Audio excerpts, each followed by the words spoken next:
Bienvenue dans la deuxième vidéo concernant la théorie des obligations et contrats. La deuxième partie, le contrat.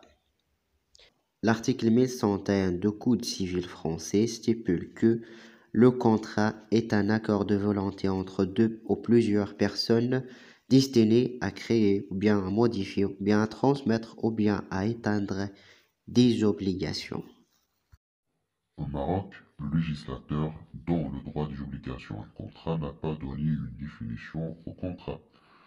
Il n'en a traité que les conditions de formation et de validation du contrat ou bien d'une convention. Alors, Le contrat ou la convention est un accord de deux ou plusieurs volontés conclues dans le but de produire des effets dans le domaine du droit, créer, modifier, transférer, éteindre les droits. Le contrat est un acte juridique, c'est-à-dire un acte accompli dans l'intention de produire des effets juridiques, c'est-à-dire de se lier juridiquement. Le contrat donc est un contrat juridique bilatéral ou bien multilatéral. Les types de contrats sont très nombreux, à savoir le contrat synalagmatique, dénommé également contrat bilatéral. C'est celui qui engendre des obligations réciproques des parties.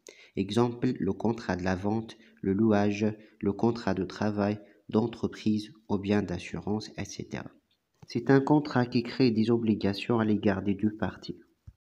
Le contrat unilatéral, c'est celui qui ne crée d'obligations qu'à l'égard d'une seule partie. Exemple, le prêt, l'ouadia, la promesse unilatérale de vente. Le contrat aléatoire, c'est celui dans lequel la prestation d'une des parties dépend d'un événement incertain de telle sorte qu'il y a chance de gain et risque de perte pour chacune des parties. Exemple, le contrat d'assurance, le contrat de vente d'une nue propriété.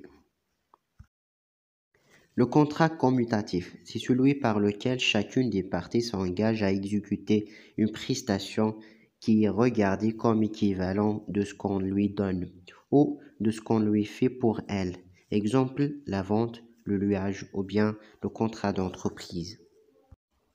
Le contrat consensuel, c'est celui qui se forme par le simple consentement, c'est-à-dire accord des parties. Exemple, la vente, le bail, le contrat d'entreprise. Le contrat solennel, c'est celui dont la validité est subordonnée au respect d'une forme déterminée en l'absence de laquelle le consentement n'a pas d'efficacité juridique. Exemple, le contrat de mariage ou bien la constitution d'hypothèque.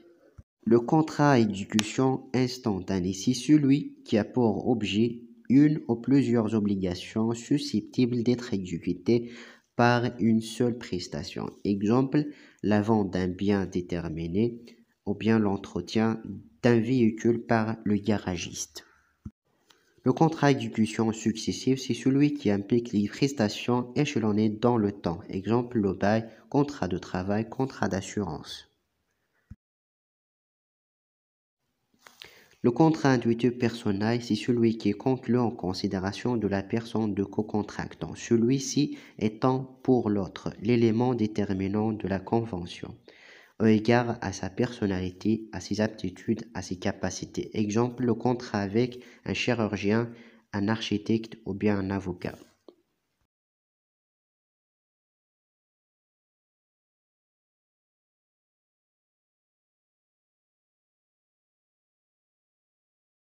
Merci beaucoup pour votre attention. On se verra à la prochaine vidéo.